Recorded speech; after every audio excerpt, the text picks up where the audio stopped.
Hello, my dear listeners, ladies and gentlemen. I have some exciting news, exciting update. The folks at Bioptimizers have truly outdone themselves with this new and improved formula for magnesium breakthrough. The best magnesium supplement on the market just got even better because it now contains cofactors like vitamin B6 and manganese to improve the bioavailability of magnesium. So for those of you who don't know what bioavailability means, it means that what you're introducing to your body is actually getting used up in a functional way to give you the effects that you're looking for. And with a lot of magnesium supplements, you don't have very good bioavailability. And on top of that, you only have one species of magnesium. Bioptimizers has 7 different species of magnesium to support over 80% of your body's metabolic reactions, which are thousands.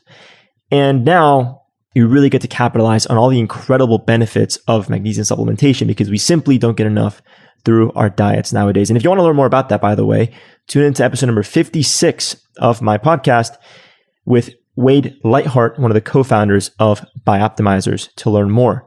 So for folks who are looking to support their health and wellness and manage stress, reduce anxiety, support a nice, calm, stable mood, get deeper, more restorative sleep, support tremendous energy throughout the day, I highly recommend that you take magnesium breakthrough, that is, on a daily basis. If I had to choose one supplement to take for the rest of my life, every single day, it would be this one. I managed to get everything else that I need through my diet, all my macro and micronutrients, but because of the soil that we have today, we simply don't get the magnesium that we're supposed to be getting. And with our modern environments, it really helps to get enough magnesium. So I always like to go with the best, the purest, the safest, and the most bioavailable, which is why I choose magnesium breakthrough. So if you want to get your hands on some of this amazing stuff, go to magbreakthrough.com/undress. That's magbreakthrough.com/undress, magbreakthrough.com/undress, and use code UNDRESS, ANDRES, during checkout to save 10% and get free shipping. Or simply scroll down to the show notes section of this episode on the preferred platform that you're currently tuning in from, and you'll see a link directly to checkout, which you can use right now before we start the show. Oh, and dare I mention that this is an incredible gift for your friends, family, and loved ones because it shows them that their health and wellness is in your best interest? Yes, it's true. In fact, I have my family set up on automatic deliveries on a monthly basis on my mother's credit card because it's really the intention that counts. And you too can be intentional with your gift by giving the gift of magnesium breakthrough. So anyway, go ahead and use code UNDRESS at checkout, magbreakthrough.com/undress. Hope that you guys enjoy. And now let's go ahead and get started with the show. Hello and welcome to episode number 70 of the Your Physio podcast. I'm your host, Preschel, helping you discover your science to optimize your life. And today's guest is R. Blank. R is an entrepreneur, technologist, and author. He's the CEO of Shield Your Body, which creates products that make it easy and affordable for folks to reduce their exposure to wireless radiation from devices like cell phones and laptops. And along with his father, Dr. Martin Blank, he co-authored Overpowered, widely regarded as one of the best books written on the science of the health effects of EMF radiation. He's also the host of the Healthier Tech podcast. This follows a 20-year career in software development for blue chip firms including Apple, NBC, Disney, Microsoft, the NFL, IKEA, and Mattel. R also co-founded Wildform, where he co-created the first ever video encoder Flash, which was sold to Google. He has served on the affiliate faculty of the University of California, Santa Cruz in the Digital Arts and New Media DANM program, and previously on the faculty of the University of Southern California, Viterbi School of Engineering. I hope that I'm pronouncing that correctly. Additionally, R has authored numerous articles, videos, courses, and books in technology and software development. He's got an MBA in entrepreneurship from UCLA Anderson School of Management and an undergraduate degree from Columbia University. And today's podcast is all about EMFs, electromagnetic frequencies, and your health, and making technology safer. So from a guy that's worked 20 years in software development, now you have everything you need to know about the dangers of falling in love with your technology and how to effectively protect yourself by limiting exposure. So anyway, Today's episode definitely covers some topics that perhaps originally you may not believe are founded in science or are supported by science. So I brought the tinfoil so you can make your tinfoil hats. No, but all jokes aside, there's some incredible science on this episode that goes back 100 years, and all the relevant links are in the show notes. So for those of you who want to dig into this, if you aren't going to take our word for it, well, please, we invite you to dig into the science and become informed. This episode, honestly, is probably one of the most mind-blowing episodes that I've ever recorded. I learned so much. I'm sure you guys are going to get a lot of incredible takeaways from this episode too. So yeah, with that being said, let's go ahead and jump right in, and I'll see you on the other side.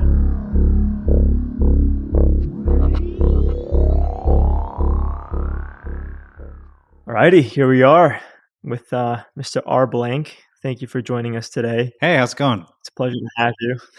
Oh, thank you so much. It's great being here. I know you were recently on Dr. Phil. Can you tell us a little bit about what that was like? And yeah, can you take us through that experience and what it was like? Sure, I will. So starting at the very beginning, it was a Monday night, and me and my whole team just started getting peppered with emails and calls from someone claiming to be from Dr. Phil's team, asking if I'd be interested in appearing on the show. First, obviously, I didn't believe it. So we Googled the name of the person who was contacted us, and turns out she was a real person. And so got in touch with her, and they wanted someone to talk about impacts of EMF from human embedded computing and microchips. And I had to basically do a screen test, but remotely from my computer. I ended up doing about 4 of them until they approved me for the show.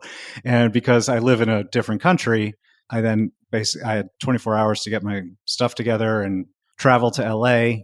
They put me up at the Hotel Roosevelt, which is this kind of cool, old, famous hotel in Hollywood near the studio.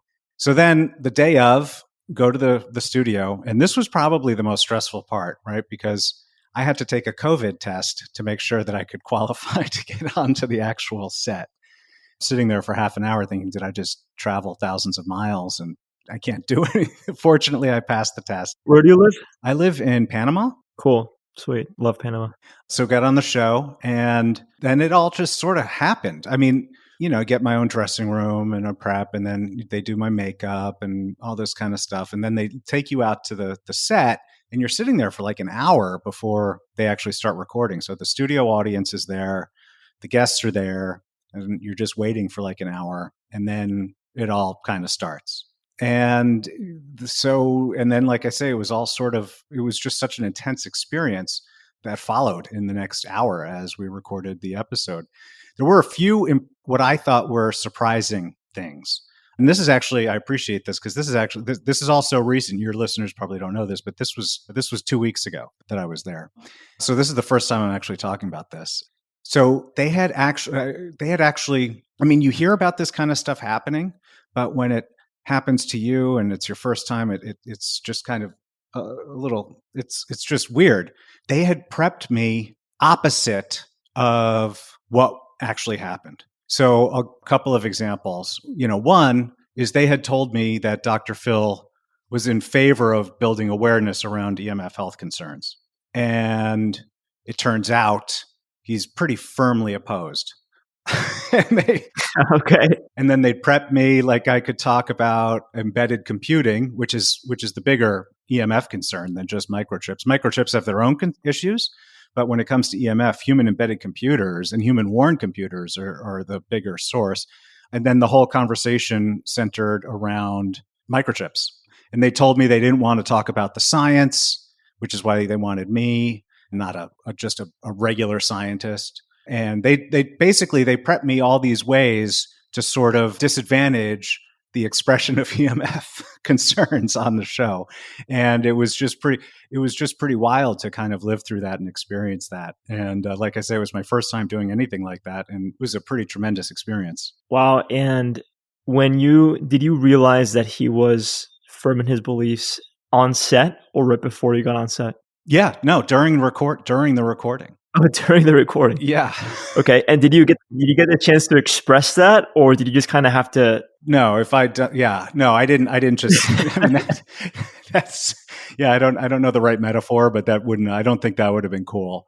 So no, I just kind of rolled with it as best, as best I could. Right. I mean, the whole thing also was pretty weird. Like there were people on this show because it was who were happily microchipping themselves, and like there was one woman there who had not only a bunch of microchips, she had magnets inserted into her body, and she actually had a computer inserted into her leg that the coding malfunctioned, and she suffered toxic metal poisoning.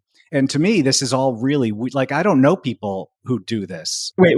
Why was she on the show? Because she was like an example of the kind of person who does this type of gets microchipped and gets computers put in them. And she was there showing off what they did. And did you know that they were going to bring this kind of person on the show? I did know about her. I didn't know about the guy who got microchipped basically so that he can open his Tesla more conveniently. And I didn't know about the CEO of the microchipping company. Wait, I can't believe I'm hearing this. What can't you believe? They had you on like a panel. You're the expert in EMF, and they literally brought in folks that have had issues with microchips inserted into their bodies. Yes. And what was your responsibility? Were you supposed to outline why things malfunction and why this was a bad idea? Yeah, I was there to give the perspective of someone who's aware of what the science says about EMF. Unlike other TV doctors, like Sanjay Gupta did a 3-part series on this a couple of years ago. He takes the science, it seems, very seriously. Dr. Phil just doesn't. So my role there was to be the guy that Dr. Phil disagreed with about EMF. And so was Dr. Phil in favor of these microchips? And no, so that's the other funny thing. No, he wasn't at the end of the day. Yeah. He's like, I'd do a pacemaker. I'm like, that's life-saving technology, right? I mean, that obviously you're going to take life-saving, but we're not talking about that here. We're talking about these people who want to open their Tesla more conveniently. I mean, that's not the same sort of thing. right. So, but at the end of the day, he was not in favor of microchipping, nor was he was basically not in favor of anything that was said on the show. So you got in there, you did your job. Yeah. Cool. That sounds like a lot of fun. I have a ton of questions, and I'm sure the people tuning in have so many questions about this microchipping, and I want to return to this. Sure. But if we can give the people tuning in some perspective on a little bit about you, your background, and why you do what you do. Sure. And I apologize if this is going to be redundant for your audience, but just very briefly, because we keep saying the letters E and M and F. So for those who don't know, EMF stands for electromagnetic fields. It's a form of energy that's made up of both electricity and magnetism. There's certain natural forms of EMF, like sunlight is the main one that all life on Earth evolved to cope with and thrive with. There's certain forms that have a lot of energy, more than sun. Those are called ionizing. They include X-rays and gamma rays. And everyone knows those are incredibly harmful, even super low doses. And then there's this whole set of human-made EMF that have less energy than sunlight. So they're called non-ionizing. And they come from everything that runs on power. So like power lines and electrical appliances, and anything that communicates wirelessly, like cell phones and Wi-Fi and Bluetooth. So when we talk about EMF, that's what we're talking about. We're talking about the human-made forms of EMF that are non-ionizing, that come from all of this technology that surrounds us. So how I got into this, I was a software engineer, and I owned a software engineering company for about 20 years. And I taught software engineering at University of Southern California. In about 2012, my father, who was Dr. Martin Blank, he was one of the world's leading EMF scientists and eventually activists. He had a contract to write a book, which became Overpowered. And unlike almost everything he'd written scientifically in his life, this book was aimed at communicating these issues to regular people. So everything he had learned in his, by that point, 30 some odd years working in this particular field, to communicate that to regular people, and why he believed that technology is, as the name says, overpowered, and why safety standards needed to be revised significantly, and why people needed to take a safer approach in their relationship with technology. And it was the course of writing that book I mean, remember, I said I was a software engineer. So everything I had built in my career up until that point was in some way, shape, or form about getting people to spend more time with their technology. But writing that book made me realize just how strong the science is, demonstrating numerous negative health outcomes and increased risks across multiple biological systems and, in fact, across multiple species. The science here is super strong. But again, this stuff comes from modern technology. It's not like cigarette smoking, where you can regulate it effectively out of existence or almost out of existence. And the only ones who are really harmed by that are some tobacco farmers. With this, you can't get rid of it. There's no getting rid of these types of EMF without going back to the 1850s with the invention of the light bulb. So there have to be safer and saner ways for people to relate to their technology. And that's where the idea for what has now become Shield Your Body, where that came from. So it's now just over 10 years that I had the idea. Then in 2013, so 1 year after that, I released my first product. In 2016, I sold my half of my software company to my partner and went full time with Shield Your Body. So the company is 10 years old, product line is 9 years old, and I've been full time now for 6 years and change. That's incredible. And I would say that one of the most remarkable things that you shared is how far back this science goes. Because I think a lot of folks who are starting to learn about EMF, they think it's like this new science and that it doesn't have this solid foundation of research behind it. I think a lot of folks had concerns that started with, let's say, the 5G towers or with this new wave of influencers on social media that are aware of EMF and its detriments. But in fact, it does go back quite a bit. Yeah, and I don't remember the citation offhand, but in Overpowered, the oldest study that we were able to find and put in the book is 100 years old. So the earliest science on this goes back to the 1920s. Wow. But to your point, right, like I said earlier on, ionizing radiation, like X-rays and gamma rays, that's universally accepted as harmful, and you want as little of that as possible. The stuff we're talking about here was long assumed. I mean, yeah, cell phones are new, but non-ionizing EMF radiation goes back a long time at this point. I mean, the early science on electromagnetism goes back to the 1700s. So it was long thought that this stuff was biologically inert. It was harmless to humans and other forms of life. And in fact, my father, who ended up becoming one of the world's most important scientists in this area, he was taught in grad school that it was biologically inert. And in fact, for the first couple of decades that he was teaching at Columbia University Medical School, that's what he was teaching his students. And so in his case, it wasn't until the 1980s when he started getting exposed to this information. In that case, what he did is he happened to read a study, and it turns out that the person who performed the study was working in the same building as him. Her name was Reba Goodman, Dr. Reba Goodman. And so he went and introduced himself to her, and they talked about it, and he started to learn, and they ended up performing multiple studies together. They were frequent collaborators over a long period of time. But I say that all by way of saying the science now goes back 100 years, but awareness has been on this sort of slow upward trend. And in fact, even in the 10 years that I've been doing SYB, awareness has really shifted. And it's in that time, like you mentioned, 5G. Before that, it was smart meters were a big driver of this type of awareness. But the science itself is not new. The science itself goes back decades, up to a century, and there's continually more and more of it. You're describing, and I'm sure this is an umbrella term that there's more specific, let's say, subtypes, but you're describing two types of EMF. There's like the X-rays and the gamma rays, which we have known they're not very healthy, right? Exposure to these rays is not very healthy. And then there's another type, which we thought were inert, but in fact they are also unhealthy, right? But it's sort of like that's the species of EMF that we're constantly exposed to. Yes. Yeah, those two types, the X-rays and the gamma rays, those are called ionizing. And the reason is they have so much energy, they can knock electrons loose from the cells in your body. So they ionize your body's cells. And that is a very damaging thing to have happen. The other forms that we're talking about, and you're right, we could even dig down deeper, and there are other names, but broadly speaking, these human-made forms of EMF, they're called non-ionizing. because they don't have that same level of energy and they cannot knock electrons loose from the cells in your body. And so that's the basic dividing line. But what kind of effect can they have? Well, so that's the thing.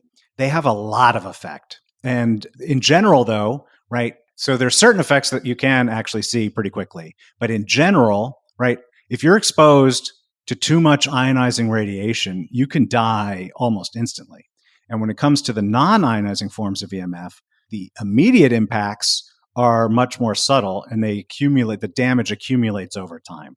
So, but I gather what you're looking for here are some of the biological mechanisms that are triggered. Right. So one of the ones that is, I believe it really helps summarize the dangers here to people in a clear way, because a lot of the science can just get into the weeds. But there's a set of studies from two researchers back in the 1990s, Dr. Henry Lai and Dr. Narendra Singh out of the state of Washington. And they showed, at the time they were measuring cordless phone radiation, which is very similar to cell phones, but cell phones just weren't that popular back then. So they were using cordless phones. And what they found is that even brief exposures to cordless phone radiation damaged DNA in significant ways. It led to an increased rates of strand breaks. So strand breaks, because DNA has two strands, right? The double helix. A strand break can be either single or double. And what they found is it actually increased the rates of both single and double strand breaks. Now, if you have a double strand break, the cell will kill itself. It will engage in apoptosis, which is, it sounds pretty severe, but that's actually the preferred outcome, right? Because if only one strand is broken, the cell will work to recreate it by using the information in the other strand, right? They're mirror images of each other. And that it is in that process through which things like mutations can happen, right? And so that's where genetic mutations can happen. So that is one of, I believe, the most significant mechanisms. And that, like I said, that was a series of studies. It has not only been peer reviewed, it has been replicated multiple times by independent teams around the world. And we'll link to it in the show notes for those who want to dig deeper. Yeah, we'll link to it. Yeah, and I'm happy to send you any of those links afterward. Just tell me. Even more concerningly, in my view, was that they showed that the damage, the increased rates of strand breaks occurred for hours after these exposures. So it wasn't just that you're exposed to some radiation and then you have some strand breaks and then the radiation goes away and the strand breaks stop. It persisted for hours. So that is, I believe, one of the most important set of studies on this topic when you're talking about at the level of biological mechanisms. Another, this is more recent work, it's by a Dr. Martin Pall, who is out of New York, and he has shown how exposure to this type of radiation impacts the voltage-gated calcium channels, or VGCCs. What he showed basically, and again, we can put the links to the actual citations in the show notes, but what he basically showed is exposure to this type of stuff leads to too much calcium getting into your cells. That is an immediate precursor to inflammation in the body and leads to many different types of damage. Then there's some of the work that my father did, which showed that exposure, and he was studying, so both the studies that or sets of studies that I was just talking about, were about the wireless radiation, right? The type of radiation you get from wireless communication. That's often referred to as either radio frequency or microwave. My father did work lower in the spectrum called ELF, or extremely low frequency. And that's the kind of stuff you get off of power lines. And so what he showed is that exposure to ELF forms of EMF triggers the cellular stress response. So it has the equivalent impact of being exposed to too much heat. It releases an increased number of heat shock proteins in the cell. And that is an indicator that your body is interpreting this as a stressor at a physiological level. And I know, because I was reviewing your Instagram page before this interview, that stressors can be both positive and negative.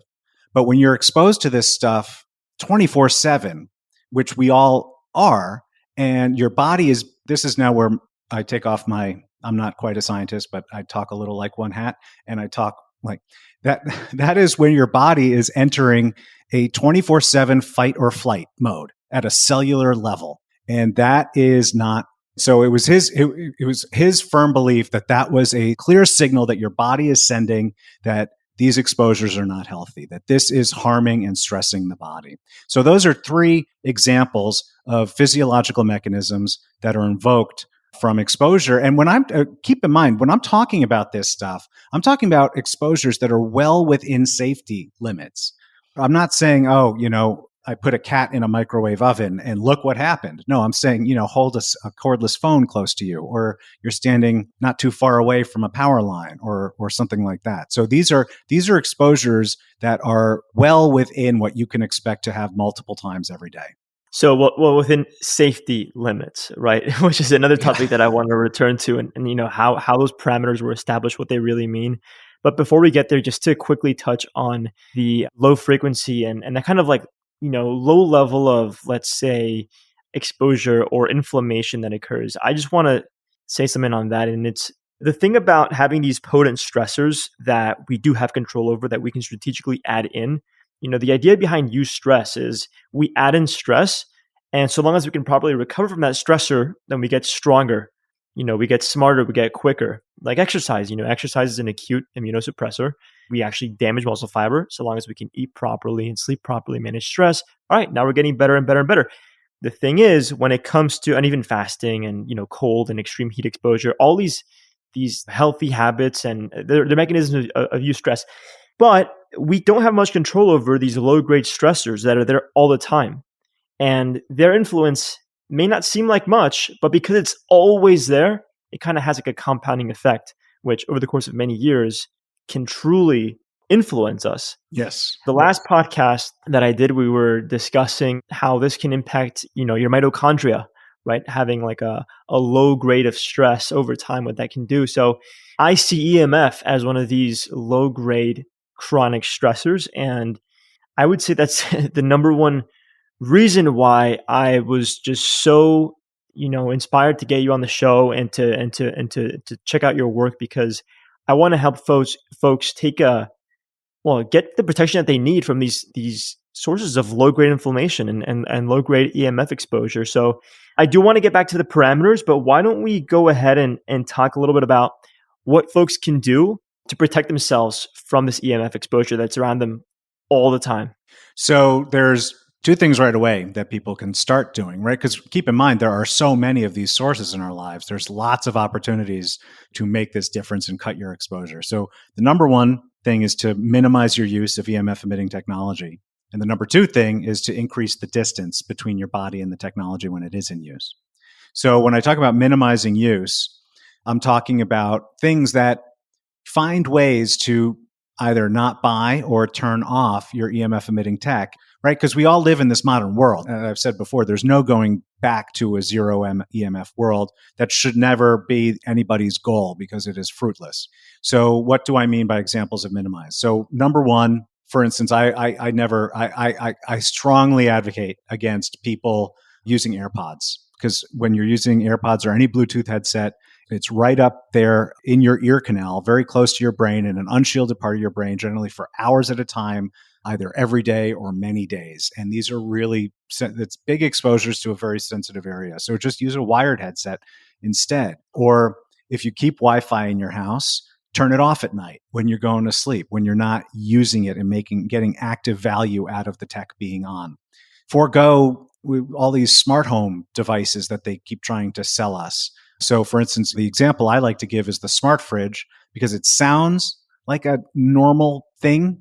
Like once you enter this world where, oh, there's all this smart technology. Yeah, let me get a smart fridge. And then you think, like, why on earth do I need name one use case, name one problem that solves.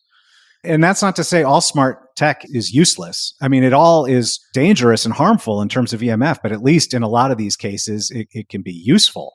But there's a whole bunch of them that aren't. There's another one, the smart fridge, I like citing because it sounds like it's a good idea, but it isn't really. One that I like citing because it is so ludicrous and it illustrates just how reckless the tech industry is being is smart tampons. I didn't even know that was a thing. Yeah. I had no idea that was a thing. Yeah. And so obviously, based on the fact that it's a tampon, you know where it goes. And so that's a pretty vulnerable area that what do you need that? It's crazy. I mean, you're wearing it all the time at that point. Like it's just crazy to me. The smart tampon, does it tell a woman where she is along her cycle or? I've never used one myself. Yeah. What I gather is it gives you some data about what's going on with your flow and comparing it over time to the last one and the one before that. And so it's like measurement and tracking. It's ridiculous. You just don't need that. So there's all these opportunities to minimize your use. Now, the second one, and the more you think about it, the more you'll realize there are plenty that you can use that will not impact your enjoyment of technology at all, or will just do it very minimally. And the health gains that you get are pretty significant. You know, turning off the Wi-Fi router at night, there's two bits of two tips I give people, you know, when they ask me, what should I do? And I don't have an hour and a half to talk to them like with you and, get into the details. And I'll tell you the first one in a second. The second one is to turn off your Wi-Fi at night. And the people who try that, a huge percentage of them get better sleep the first night.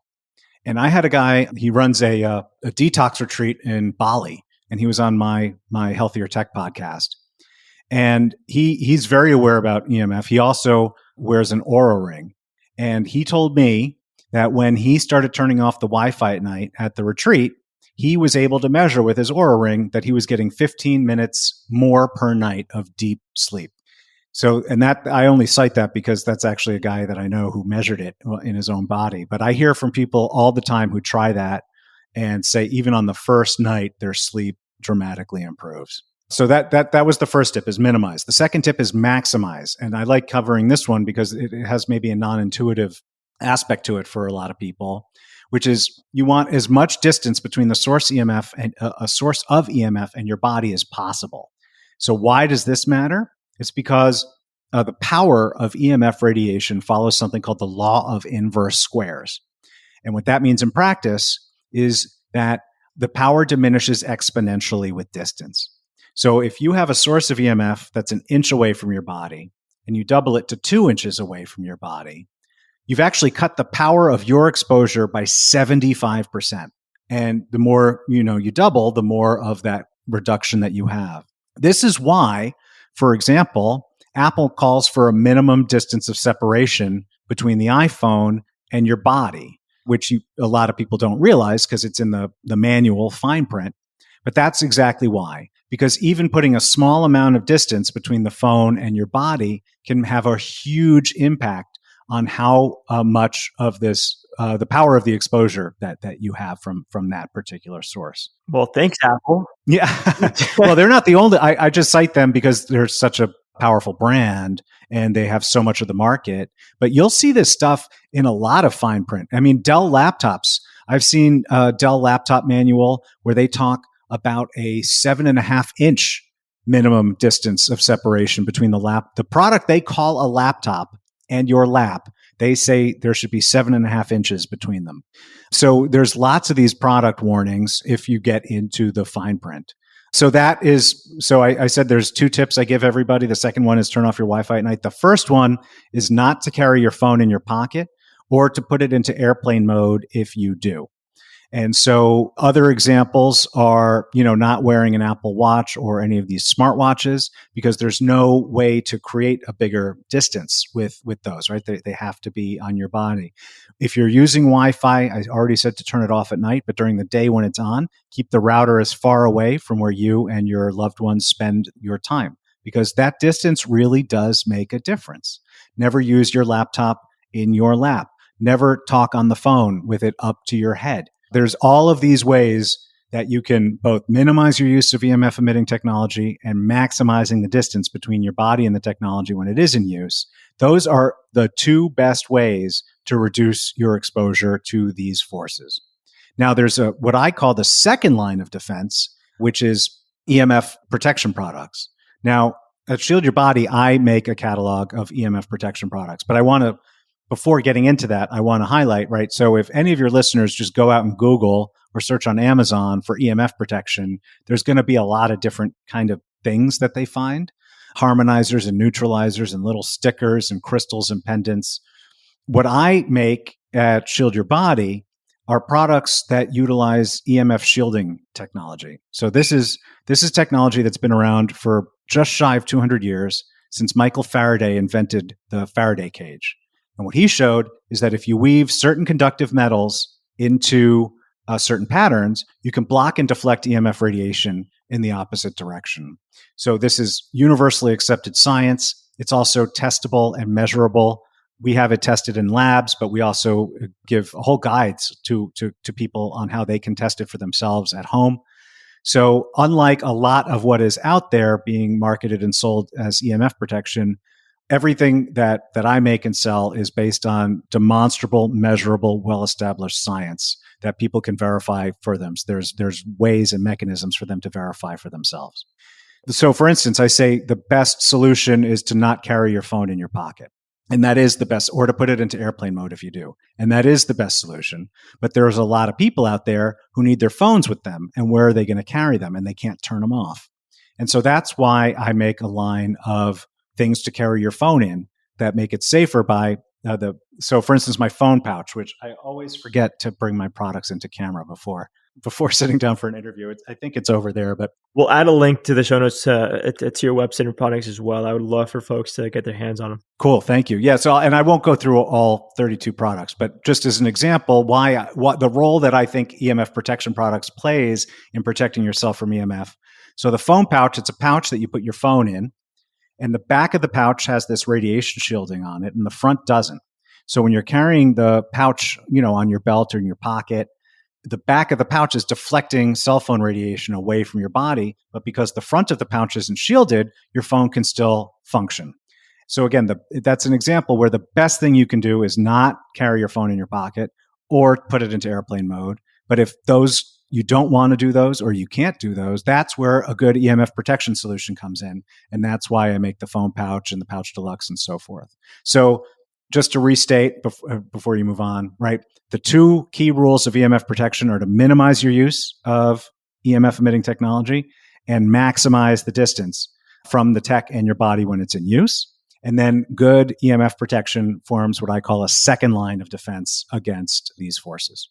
Thank you. And as far as being sensitive to EMF, how warranted is that really? Is there such thing as sensitive? And I'm asking on behalf of a lot of the folks that I know that have expressed, hey, I'm sensitive to EMF. I can feel, a lot of EMF here. And I'm sure a lot of those folks would be dismissed, and them and their tinfoil hats would be immediately dismissed by some folks in the scientific community. Yeah. But I'll tell you that even on my end, I can't wear AirPods. I absolutely can't wear AirPods. The second that I put them on, within a few seconds, I just get this tremendous amount of brain fog and headaches. Yeah. And I don't know if I'm just so deep in the wellness space where it's a placebo effect, but can you describe what's going on, and can you actually be sensitive to EMF? So whenever any individual person comes up to you and says, I'm sensitive to EMF, I don't have the skills or the faculties to be able to say, yes, you are, or no, you're making it up in your head.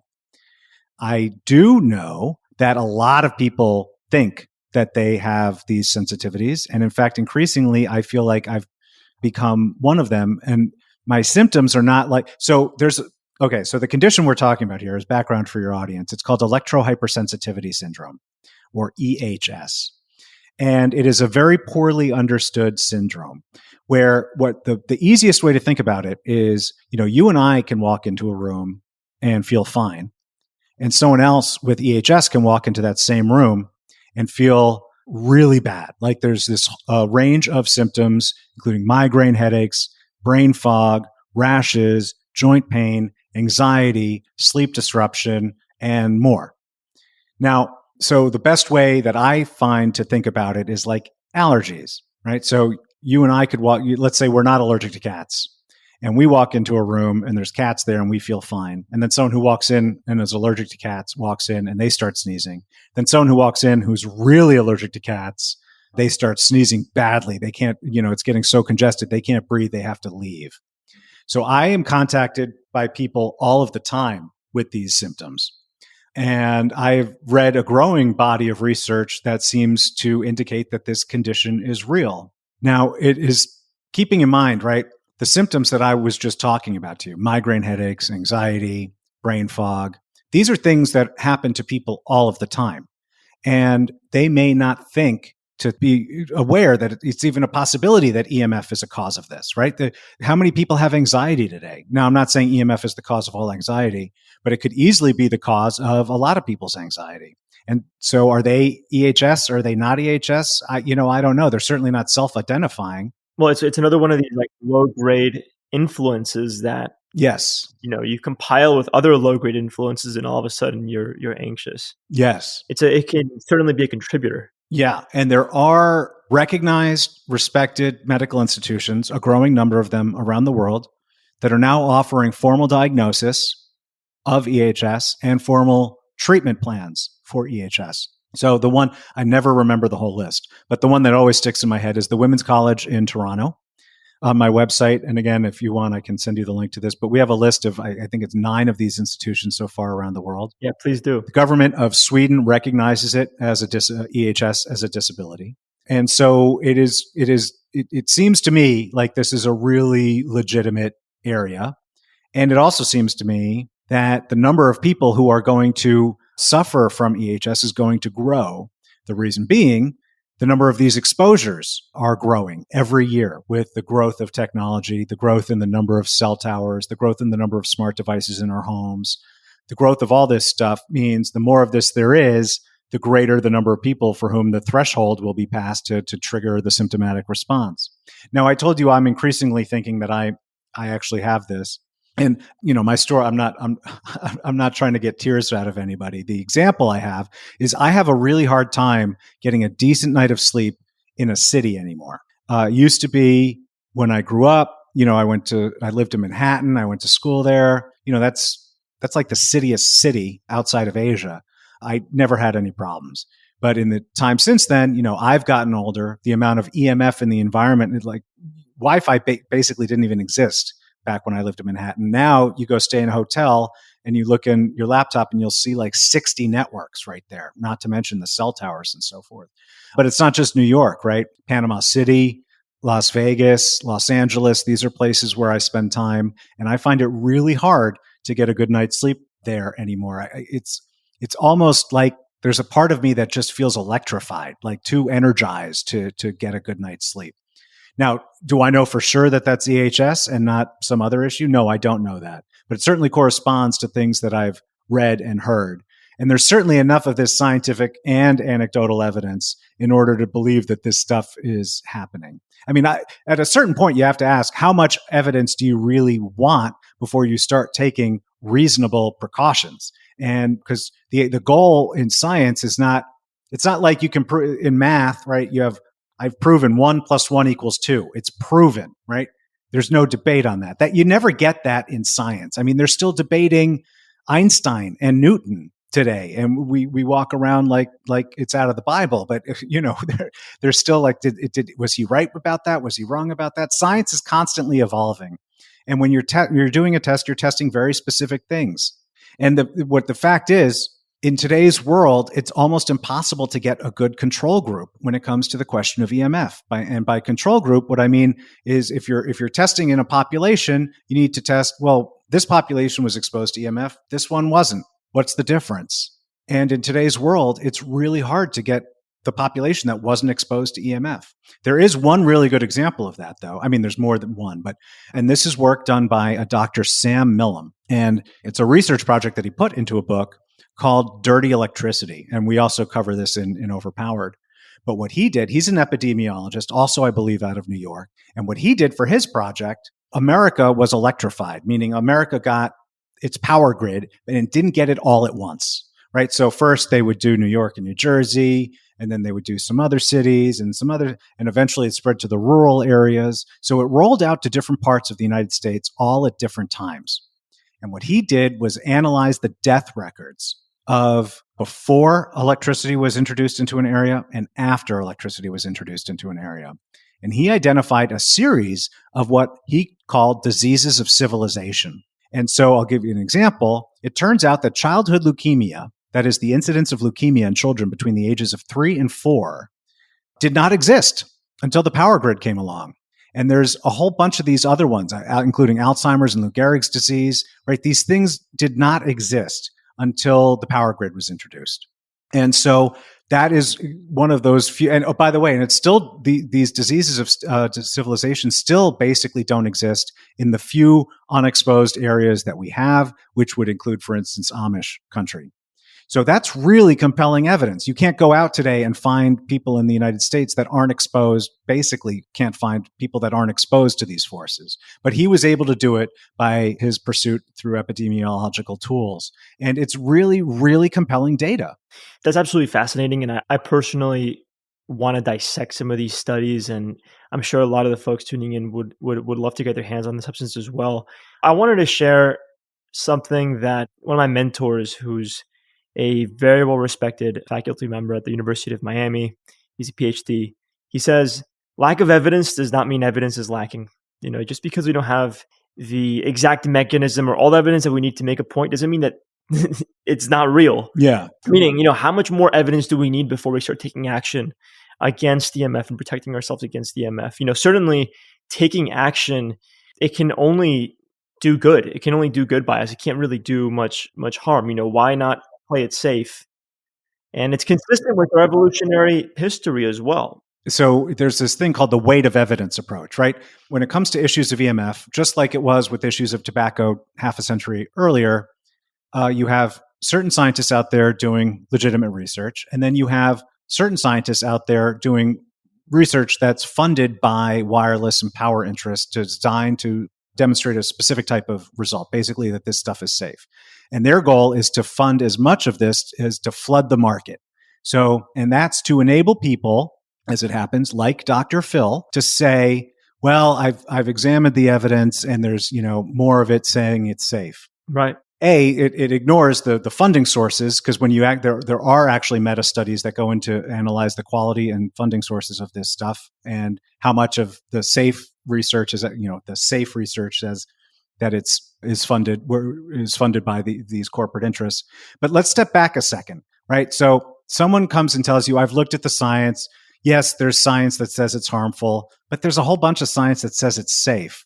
And so let me ask you, I know what your answer is going to be, but because you're the one I'm talking to right now, let me ask you, right? Your doctor says you need to take a drug and you go do the research, and like half the science says this drug is safe and the other half says this drug has serious problems and may actually kill you. Would you take the drug because half of the science says it's safe?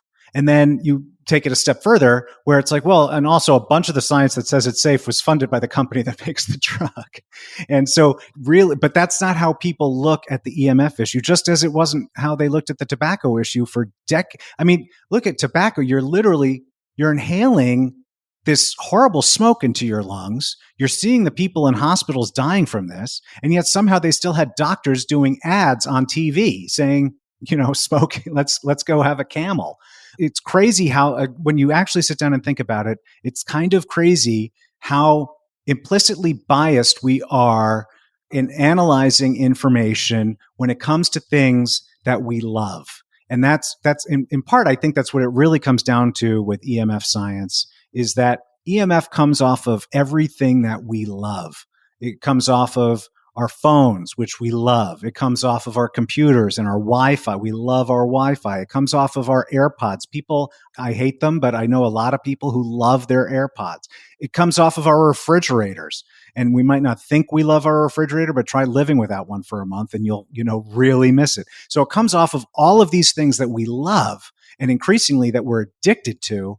And we just don't want to friggin' hear that. And so we'll latch on to any little thing that gives us an excuse to ignore the science.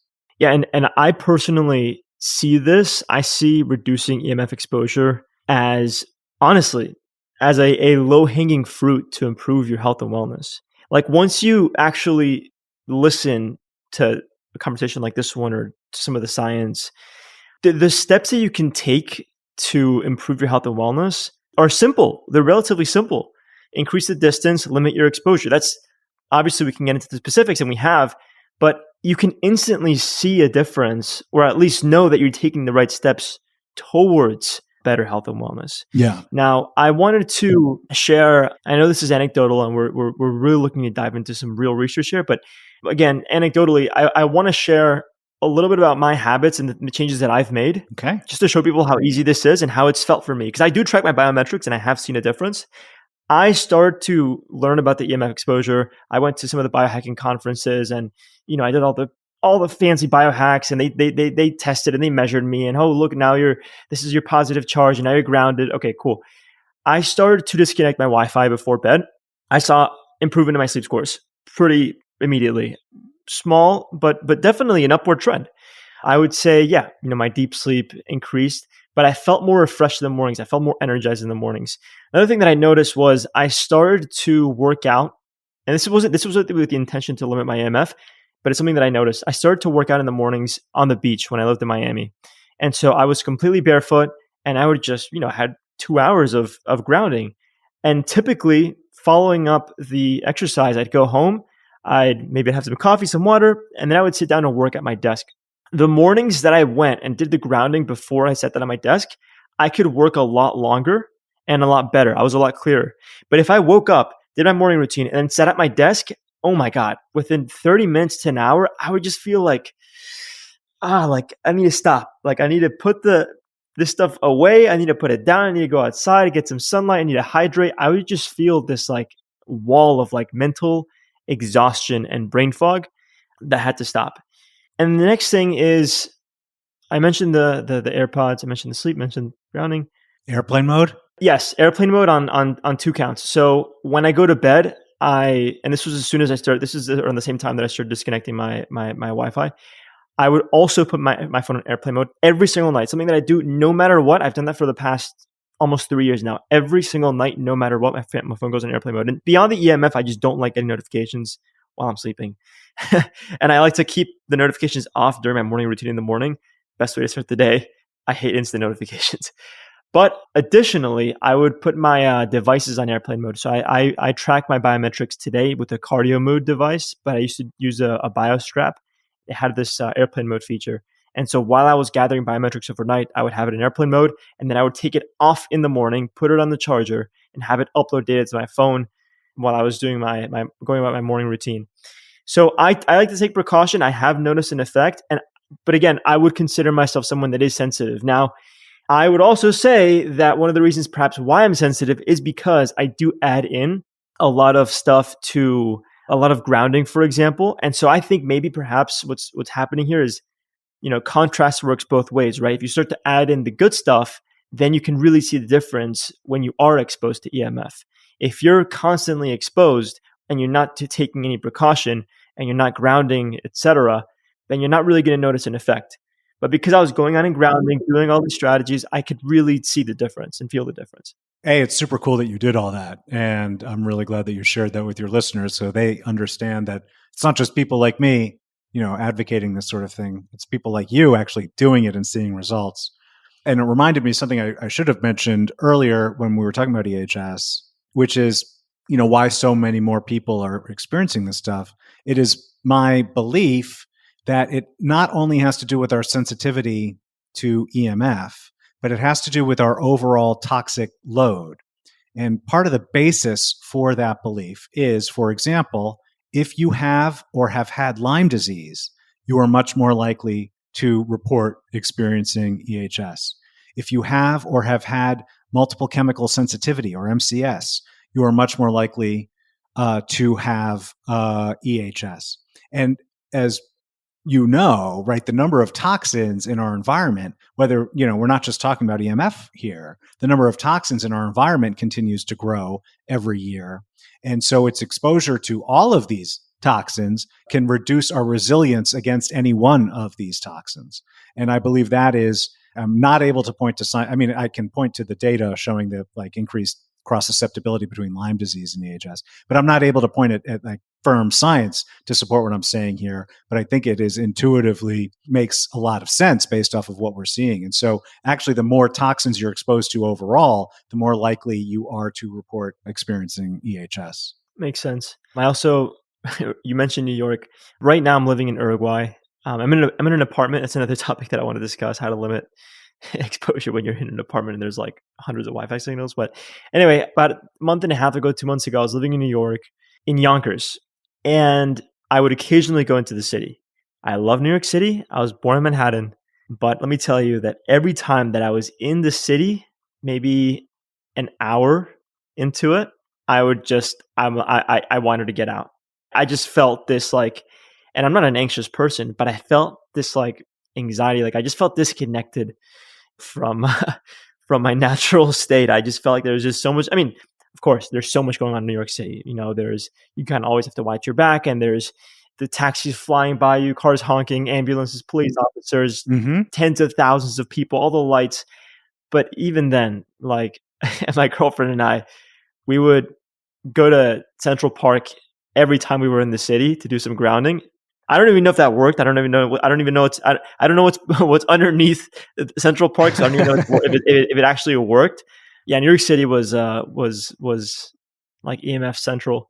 Now, you know, we have exposure to nature right here in our vicinity, and it's great. But because we live in an apartment, I have definitely grown concerned about EMF exposure. So one thing that I have here that I brought from Miami, it's the Blue Shield. I'm sure you've heard of the Blue Shield or familiar with the technology. You know, you plug it in to one of the outlets in your home.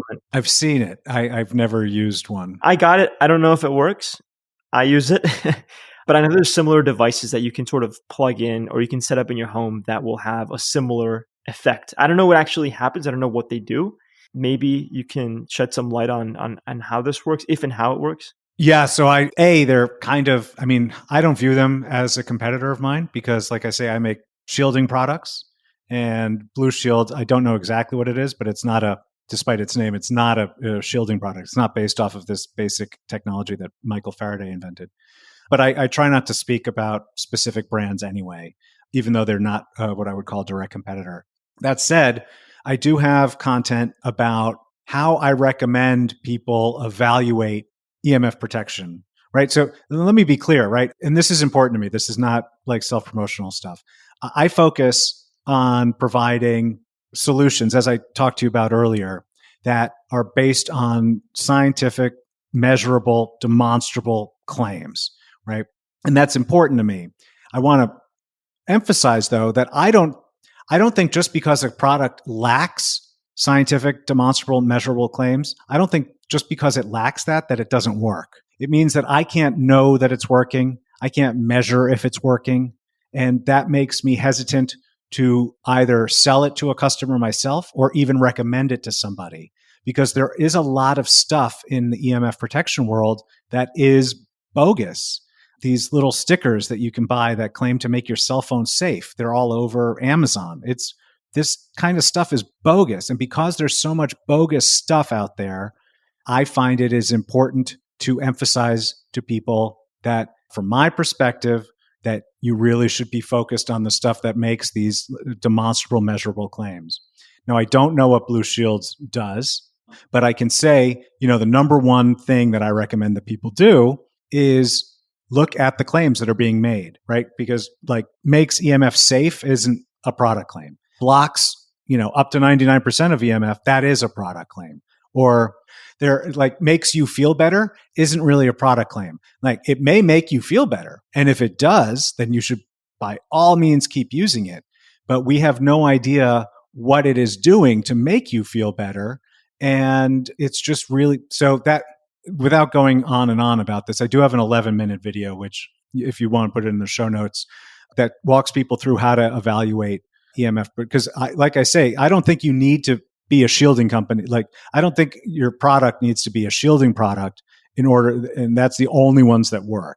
But that's the reason why I focus on these products that make these demonstrable, measurable claims that are based on this type of technology, because it is very easy for me to know that I am selling something that works and for customers to be able to test for themselves if it's actually working and it's not just based on a gut sensation that they are having. Right. And what can be said about, let's say, grounding and the effect of grounding? How does this, because you mentioned how, for example, EMF exposure, just a few minutes of exposure can have an effect in your body that lasts several hours later. Is it similar with something like grounding? When you ground, what actually happens and does that effect carry over for a remaining number of hours? Yeah. So when you ground, and let's use your example because that's the better example. When you ground, like you worked out barefoot on Miami Beach, and when you ground into the earth itself, which is what you were doing there, walking barefoot on the sand, walking barefoot in the ocean, walking barefoot in nature, walking barefoot in a park, when you ground, you are discharging positive ionization, which can accumulate from multiple sources, including EMF exposure. And so while grounding may sound like a sort of foo-foo, new agey sort of thing, there's actually a lot of science in terms of what's happening and the benefits it brings you. So by discharging positive ionization, you are reducing the accumulation of free radicals, you are reducing inflammation, and those then have knock-on effects in your physiology. So grounding is a really healthy practice. And I don't think you'll ever, I mean, maybe there's always crazy people out there, but I don't think you'll ever find anyone who says not to do it. Yeah. Now, but I'm about to say there are times when it isn't so great, right? Because, so first off, if you happen to live in a high area with high ground currents, right? So you can, and the beach is almost never one of these, which is why I always like recommending the beach. But they can wire the third prong in your outlet, any plug, any outlet you have. That's called the ground. And the reason that's called the ground is because it actually connects to the ground. And so power is discharged from our grid through the earth itself. And if you live in an area where there's like a whole lot of that, then the process of grounding becomes more complicated because then you're getting kind of these different you're not just experiencing grounding, you're also getting these other exposures. Oh my goodness. It's impossible you can't get rid of this stuff. No, it's super hard. But like I say, beaches are almost never, in my understanding and experience, beaches are almost never one of these high ground current areas. They're generally pretty low in terms of this ground current. But one of the reasons I bring that part up is because a lot of us, well, not you and me, but a lot of people can't get to the beach or they can't get to the forest in order to do this barefoot walking. And so what you end up doing is you buy these products like a grounding mat for your feet or a grounding mat for your keyboard. And there's also certain types of EMF protection products where you're supposed to ground them, like bed canopies and painted walls and things like that. Now, when you're grounding into the sand, it's all nature, it's wonderful, it's good. When you're grounding into the outlet, you are then exposing yourself to a whole bunch of these other forces. Now, in some houses, it might be fine and very low, but in other places and other circuits, it can be really, really high. Does that mean that it's worse than not grounding as far as using these technologies? Yes, it can be, depending on the circumstances of your home and the grid near you where you're connecting. There are these forces. First off, dirty electricity can flow along the ground, and it doesn't get cleaned by dirty electricity filters. Electric fields and magnetic fields, which are types of EMF, can flow along the ground circuit, the grounding conductor. And then this thing called contact current can flow. Anyway, there's 4 types of EMF hazards that can flow along the grounding circuit. So when you plug into the wall, you can be actually increasing your exposure to these forces way beyond what you would have done had you not been connecting yourself to the power grid. Because that's what you're really doing when you're connecting into an outlet ground. You are and then touching the product. You are then coming into contact with forces right off of the grid itself. So we, this year at SYB, and I know you didn't know this, so just so your listeners know, this was not planned, but I'm happy that you brought it up. We worked with an inventor named Andrew McAfee earlier this year to launch a product called the NCB, or the nuisance current blocker. And that is a filter for the ground in your home. So you can plug the NCB into the wall, and then you can plug your grounding product into the NCB and strip off these harmful forces. So it makes it safer to ground using grounding products in your home. But it is, I mean, I didn't invent it. I'm just very happy that Andrew and I met and we've gotten along and been able to bring this product to market. But that is the first of its kind product. Is it available? Yeah. So if you go to shieldyourbody.com. I'm going to buy one immediately. Yeah. Oh, it's on your website too. Yeah. If you go to shieldyourbody.com, we have a category called grounding products and grounding protection. And there's an NCB and an NCB Pro. And you and I can connect offline and I can explain more about the product. I wish there was a way to connect with you that didn't involve EMF, but yeah. ironically so. Well, we should investigate carrier pigeons. I think they could make the trip. I'm in Uruguay. I'm not too far from you, I guess. But yeah, you know what we could do is I could call you, put you on speaker, and have my phone about a couple feet away from me. Excellent. That'll work. While I'm standing on the beach. Yeah. Cool. And so why don't we return to these parameters that were established, by, let's say, cell phone companies and other product manufacturers? How are these standards established and what do they actually mean? Are they actually safe? Can you tell us a little more about those parameters? No, they are not. No. That I can be unequivocal on. The whole thing is a friggin' mess. And if you and I were not just being recorded, I wouldn't use the word friggin'.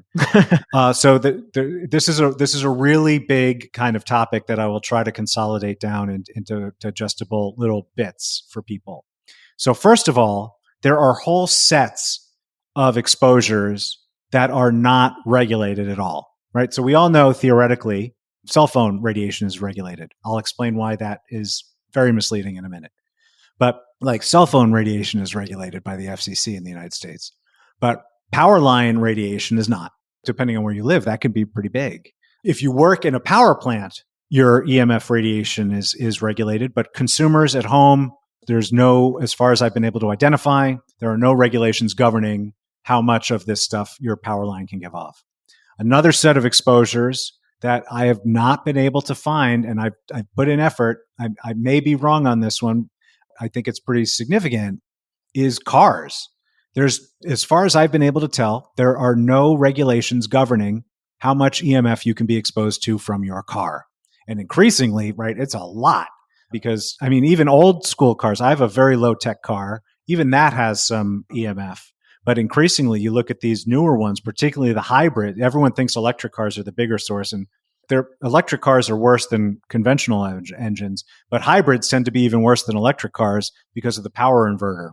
Dirty electricity, which is another form of EMF pollution that is created by things like power inverters and motors.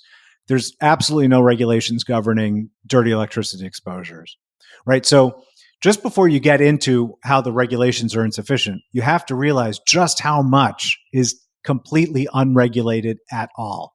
Now, the stuff that is regulated, in quotes, is regulated around something called the thermal effect. So the thermal effect, right? Okay, so stepping back about maybe an hour at this point, I said it was long believed that non-ionizing forms of EMF radiation were safe. That was believed up to a point, right? Up to a certain level of power. Because at a certain level of power, even these safer forms of EMF, even these could harm you. And they harm you by heating you. And that's called the thermal effect. So when you have enough of this radiation, enough power of this radiation, that it starts heating your tissue, that is considered harmful by everybody, not just by EMF advocates, but by all scientists and doctors and regulatory agencies. And this, by the way, this is how a microwave oven cooks. A microwave oven is basically cooks with cell phone radiation, just a lot more of it than your cell phone gives off. So we all know that a certain amount of this stuff can heat tissue and cook food. And once you get into that range, everyone knows that's super harmful. So the regulations that do exist to prevent triggering the thermal effect, right? So as long as you're not triggering the thermal effect, you're in this kind of safe zone. But then you get into all these other issues. And again, I could talk about this for 2 hours, just this particular topic, but I won't because I know we're covering a lot of ground here. So I'll give you some examples about cell phones. So with cell phones, everyone thinks that they are tested because the FCC, the Federal Communications Commission, they set these standards about how much radiation a phone can give. So that people just assume that when they're buying a phone, that the FCC has tested that phone. And that is not what has happened.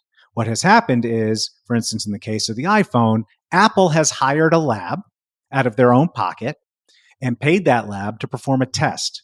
That lab doesn't test how much radiation the iPhone emits because the FCC doesn't regulate how much radiation a phone can emit. The FCC regulates how much radiation a certain type of dummy can absorb. And that dummy is called SAM. I forget offhand what SAM stands for, but SAM emulates a 6'2", 220-pound man, right? So a pretty big guy. And so it turns out that 95% of the world's population is smaller than the dummy that they use for this testing.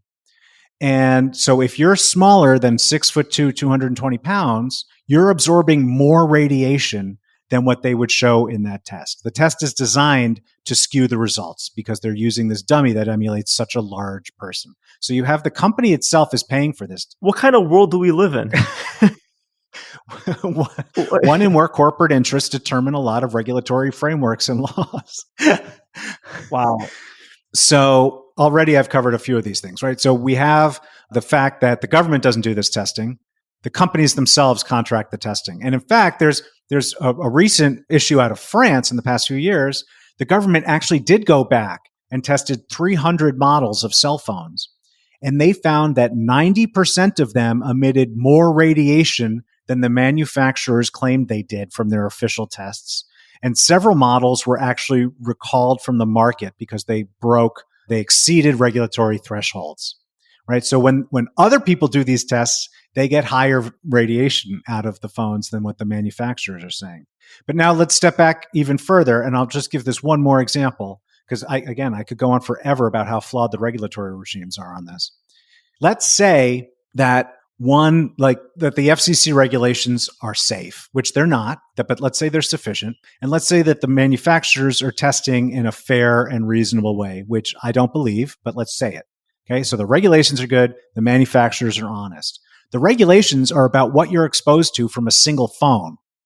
How much radiation are we actually being exposed to? Because we're being exposed to more than just radiation from a single phone, right? There's all these other phones. There's all the Wi-Fi networks. There's the power lines outside. Right. It's not an isolation. It's a cumulative effect. Exactly. So a whole bunch of sources aren't regulated at all. Some are actually regulated, but individually.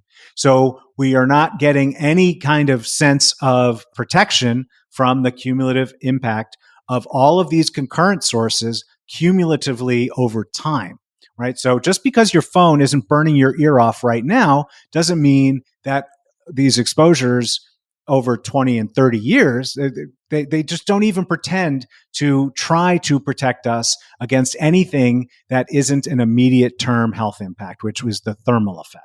Right? The thermal effect is an immediate, by the way, it's supposed to protect us against the thermal effect. How many people do you know who've talked on the phone and complained that their ears got hot? Right? That is the thermal effect in action. So even the thing that they're claiming to, that limited bit of protection that they offer, which is, it's limited, but it's important, but it's limited. Even that little bit of limited protection obviously isn't working, right? Because otherwise, why do people's ears get warm when they're on the cell phone? So my computer right now is pretty hot talking to you. Is that EMF related? It could be. I mean, I'm sure there's a lot of processing going on and such, but I mean, is heat from any kind of device related to? No, heat is different, right? So heat itself is not EMF, but EMF can create heat. Okay, right. Yeah. So how much of the heat that I can feel here is EMF? Like, is there? I don't know what your computer is like. I don't even know if it has a solid state hard drive. Yeah. Is there any, like, let's, if we're talking computers for a second, because now I'm concerned just, running the podcast, let's say, right? So is there any kind of regulation for computers? Yeah. Basically the same FCC or very similar FCC guidelines that govern cell phones also govern computers. And we're just talking about EMF here. So that would impact the wireless controllers. It does not impact the power supply as far as I understand it, right? So your laptop has a Wi-Fi card in it. It has a Bluetooth card in it. May have some other fancy things in there. Those are governed by FCC regulations. But for instance, the power source, which can be a really significant source of EMF exposure, that would not be, to the best of my offhand knowledge, that would not be regulated. Have you experimented with, experimented is a funny word for what I'm about to ask you, but have you checked out the EMF blocking underwear, let's say from like, I believe the brand that I have is Lambs. Yeah, I have. I mean, I prefer the SYB brand of EMF underwear. I didn't know that you guys had a line. Yeah. No, Lambs is, well, again, I try not to talk about specific brands, but I like Lambs. I feel like their sizes run a little small, but I like Lambs. What are you trying to say there? Well, I meant across the board, not just in the under. And I know Art, who runs that company, is a good guy. They're trying to do good work. That's a Faraday. So that's an example of the Faraday effect at work. Yes. Right? Yeah. So it's made of silver. It blocks. Well, it doesn't just block; it reflects the EMF. Their underwear and our underwear are made from almost identical material. And one concern, or rather, one question that I had was: all right, so let's say you're blocking your genital area, right? You're okay, great. But what if you have EMF exposure elsewhere? Can it get in your blood? Can it get in your system in such a way where it now communicates with whatever's underneath the underwear? How much are you effectively blocking in that area?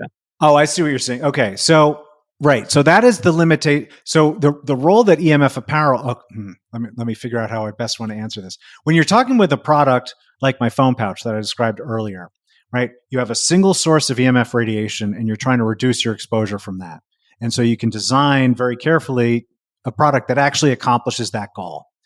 Now, the problem becomes when you're not talking about like one of these single sources, like a phone or the laptop in front of you or whatever it might be. Like, so you're out and about in the world and there's all these different Wi-Fi networks and there's all these different cell towers. And so how do you protect against exposure from those? And it turns out that apparel is really the only way to do that, which is why a company like Lambs exists. It's why SYB has a growing catalog of apparel products. It's because it is really the only way that you can provide this kind of protection out and about from all of these sources that aren't in your direct control, that you can't turn off or you can't put a little shield on or whatever it might be. Now, EMF shielding apparel only protects the part of your body that it covers. People would like that it's kind of magical and like you put on an EMF hat and like you're protected. But no, that's unfortunately not how. The only way is if it's a tinfoil hat. Yeah. No, our baseball cap works really well. For this episode, I brought some tinfoil. I guarantee you SYB apparel is way more comfortable than that. And durable and washable. Try throwing that in the washing machine. But no, but getting back to your question, which I thought was a really good one, is it's not like a perfect solution, right? So you can protect certain areas of your body, but you're not protecting your whole body unless you want to go out in what is effectively a hazmat suit, which I guess is the design equivalent of that tinfoil hat. It's just not practical. So something like the boxers are fantastic, especially, particularly for men, because we have our gonads dangling outside of our body. And we didn't talk about this science, but for very similar reasons why DNA is so vulnerable to EMF radiation, sperm only has one strand. So once you knock out a strand, there's no way that sperm cell is coming back. And so there's a bunch of science showing how vulnerable sperm is. And so that's where like a product like the underwear comes in. If you have thyroid issues, that's where a product like my neck gaiter would come into play. If you are looking to protect your brain, that's where the baseball cap would come into play. So when it comes to this EMF apparel, you really need to be looking to solve particular exposures from the perspective of your body rather than from the perspective of the piece of technology that you're carrying. Right. But it's a really good question that you brought up. And what about, do you guys make let's say hoodies? No, we do not at this time. We have some apparel, but we have a lot of electronics accessories. So we have a growing line of bags. We have the phone pouch, but we have the pouch deluxe, the sling bag, and now the backpack. So these are all designed to make it safer to carry your technology. We have bed canopies, which are increasingly popular. We have 3 models of bed canopies. Those are really great because you can protect against sources of EMF that are outside of your control, but also have full protection because they create these full 360 by 360 Oh, wow. protective areas around your bed where you're spending your whole night, which is, it's a lot of time and it's really important time physiologically. We have the grounding products. And then we have some additional, like the laptop pad is popular. We have headsets like the air tubes and the hard. So our catalog spans multiple kind of categories, all of which are based on this EMF shielding technology. Wow. And let's say, I know there's growing concerns about EMF while traveling, boarding a plane. What can folks do before, during, and after flight to limit their EMF exposure? Wow. That is so well timed. Unfortunately, yeah, this episode isn't going out in the next 48 hours, is it? No, probably 2 weeks from now. Okay. Because we have a webinar on Thursday on specifically that topic. And that's being given by Kathy Cook, who's our senior EMF consultant here at SYB. And she has just built a new course called the Fly Healthier course. It's also available on our website. It's a 7-week course in specifically how to boost your resilience and reduce your exposure while traveling in a plane or however, because, increasingly people who have these sensitivities that we were talking about, they find that there's a whole bunch of aspects of life that they find it difficult to participate in. And one of them is travel, because airplanes, going to the airport, in fact, Kathy talks about in her webinar and in this course, you're actually likely going to be exposed to more EMF radiation at the airport than you are in the plane itself, because these airports these days are such huge sources of EMF exposure. She has a whole system that she has developed of things that you start doing like 2 weeks before the trip, and then a week before the trip, then the day of the trip. And it includes issues with sleep and supplements and nutrition. Then when on the plane itself, in terms of EMF protection, you're looking at things like the apparel that we were just talking about. A lot of my customers use my baby blanket for flight protection. So it's marketed as the baby blanket, but adults are allowed to use it legally.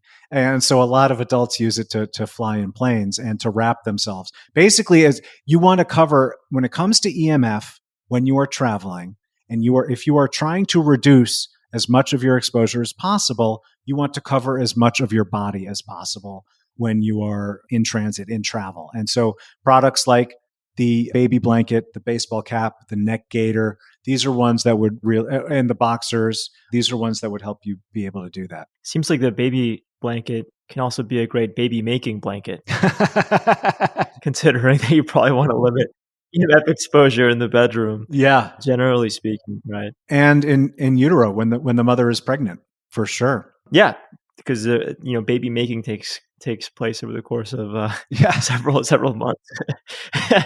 I've also heard a lot about magnesium being used as a supplement to counteract some of the effects of EMF. Can you tell us a little more about that? Yeah, so that is outside. I have read the same sorts of things. I don't get into supplements myself when it comes to communication and education. I will say that in general, people want to know, how do I protect myself against health risk from EMF? And, when they're asking me, I'll tell them the things, but then I say, proper diet and exercise. And they don't want, they're like, I don't want to do that. I want a product but really the reason I say proper diet and exercise is, as an example, like the healthier you are overall, the more resilient you are going to be against damage from almost any toxin, including EMF.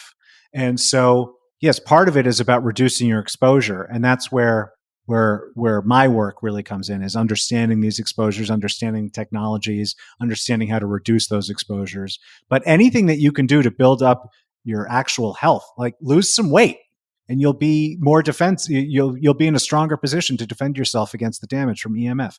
Eat, more salad, you'll be in a stronger position, right? But I'm not a nutritionist, so I don't go around giving that type of that input. But that it's true. The healthier you are in general, the less susceptible you will be to damage from exposure to EMF radiation. I just want to say thank you for that, and thank you for recognizing your limits, because I know people in the wellness space, I mean, they like to pretend they're experts in everything. I appreciate being so professional and mentioning that. And, from what I've come across and from what I've learned from experts in nutrition and supplements is, taking or consuming plentiful amount of antioxidants is going to help fight those free radicals, reduce some of that maybe low-grade inflammation that can work synergistically in a negative fashion with the EMF exposure. From what I understand, the magnesium can help counteract some of the effects that EMF has on the calcium channels and the inflammation that can create. But yeah, I mean, to your point, maintaining a healthy lifestyle, healthy habits, proper nutrition, fitness, sleep, stress management, you're going to knock out these other sources of low-grade inflammation and stress that would otherwise compound the effect that EMF exposure can have. So it's really about having that solid foundation, and from there building up that 1 and 2 that you mentioned, which is increase the distance, limit the exposure. And then first, definitely go ahead and invest in some good products and in some good anti-EMF technology, and you're set. You're good to go. I have one more question for you here before we take off. No pun intended. Where do you think this realm and this kind of information, where do you think it's going to be in 5 years, and where do you hope that it gets in 5 years? Yeah. I'm asked this on a bunch of different podcasts, and I find myself giving all sorts of different answers. And I think part of it is based on my mood. I mean, the exposures are going to go up. Now, there's a lot of variables in play here now, right? So, for instance, right now, the World Health Organization lists EMF as a class 2B carcinogen. That means it's a possible carcinogen. There are working groups in place that are trying to get it redesignated as class 2A, which is probable, or class 1, which is definite. If something like that happens, then a whole bunch of other things kind of change as a result of that one decision. And it's impossible to know for sure. I know some people who are very optimistic about it. I know others that aren't. So there's a whole bunch of tipping points, is I guess what I'm trying to say. The number of exposures are going to increase. We see it every year. We see it everyone's still worried about 5G, and they're already developing 6G. And then there's Starlink, and then there's constant increasing of the grid. And the more green energy we have, and this one's an emotionally challenging one for me because I'm a big proponent of the goals of green energy, but it is a huge source of additional forms of EMF that would not exist without these power inverters and batteries all existing around us, not to mention all the pollution created by all of it. Oh man, I didn't even think about that. That in itself could be a whole other podcast, is how these two things are clashing together. For real. So exposures are going up. Wow. Exposures are going up. It could be, though, that at some point, not only are exposures going up, the amount of high quality information out there is also going up. I mean, the amount of bogus information is also going up. But the more high quality information that is out there, the more people like us having this kind of discussion that people can access, that gives them access to the information to be empowered to make big differences in their own lives. And because, as you pointed out, right, you can actually make, even with all of the growth of all of this stuff all around us, you can make really big changes in your own personal exposure. And so I believe that more and more people will be taking that level of control. The information, the knowledge will become more commonplace and standardized and accepted. What I would really like to see happen is for safety standards to be significantly revised, which was my father's goal. So in the meantime, I focus on empowering people to reduce their personal exposure, but the real problem isn't going to be solved until safety standards are really, really strengthened. I mean, significantly strengthened. You got a taste of it based on my little rant about it earlier, but there's a lot that needs to happen in order, and that even in the best case isn't going to happen in 5 years because there's too much of this tech and too much of this infrastructure already in place. Right. So even if we just decided today we're changing it all, it's going to be safer, it takes a long time to unring that bell. Right. And it's like we haven't even, the effort against what's already established isn't, like, the awareness is really building up, but not going against the grain is a whole different story. And I know these companies, Apple's worth over $1 trillion. Yes. They're going to do everything in their power to make sure that everyone has their iPhones working the way how they were designed. Well, basically any of these, so it's not, I mean, Apple, they're a huge, impressive company, but it's basically any of these tech companies profit in one way or another off of EMF exposure. So I'll give you an example. Amazon Amazon's in every business now, but in order to shop on Amazon, you have to be exposed to EMF. That's before you get into the Kindle, which is a wireless device, or the Alexa smart speakers, which are wireless devices. You can't engage with Amazon in any way that doesn't expose you to EMF. The same thing is true for YouTube and Google. You can't be delivered an ad from Google without being exposed to EMF, right? So there are all of these layers in which EMF exposure is now so part of the economic fabric that there's no way for these companies to make money without exposing you to more of it. And that is from the commercial side of it, that's a really important factor to realize, and the impact that that's going to have on the narrative and the discussions that people are exposed to. Do you think that in the foreseeable future, we're going to have like greenwashing of EMF products? Like, hey, this new phone came out and like on the packaging of the phone, lower EMF. That would be fantastic. That would be a huge step forward. Yeah. Yeah, I think that would be phenomenal. I mean, they're going to be hesitant to do it because once you start doing that, you're starting to admit that everything you did before was more dangerous. That's why it would be such a huge step forward because, once companies, in my view, I have a certain kind of suite of competitors today, like other companies doing similar things to me. And in my view, I have to prepare for a future. I have to prepare my brand for a future in which Nike and Under Armour are making EMF shielded stuff, right? Because at some point the market grows, the knowledge becomes more mainstream. So that to me, it's obviously terrifying from a business perspective, but that would be a huge success. And to me, something like that is inevitable, that the bigger company, that's really what you need powerful economic forces spreading these messages that you need EMF protection. And that because you need powerful economic forces to battle the messages of these other economic forces that I was just telling you. You already know about like the cell phone companies and the power industry, but even Google and Apple and Facebook and Meta, whatever you want to call it, right? There's all of these economic powers that are implicitly aligned with messaging that EMF is fine. It's not something you have to worry about. And what we need is to grow economic powers that have the contra message. And I do believe that we're going to get there. I just don't know. I don't have any sense of when. If you think about something like the influence that this has on healthy human performance, and you take an athlete, athletes get flown all over the world. They're in stadiums. They're constantly exposed to so much of this EMF. Imagine if you had some kind of partnership with Nike or with Adidas, and now all these athletes were wearing anti-EMF or EMF shielding clothing, underwear. That would be like so inspiring for so many young people. I think it could really start an incredible movement towards protecting from these EMFs. Word. And I know that might be terrifying from a business perspective, but if there's a way to create, a partnership.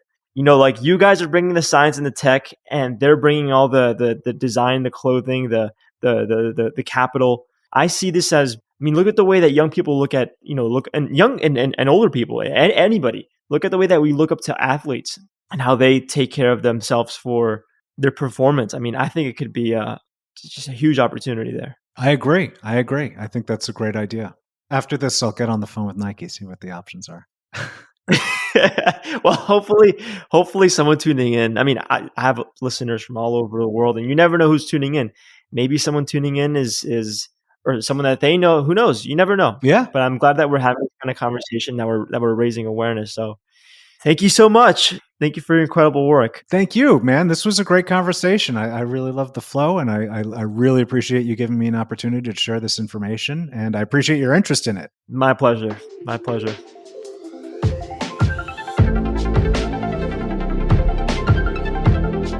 So that's all for today's show. Thank you so much for tuning in today.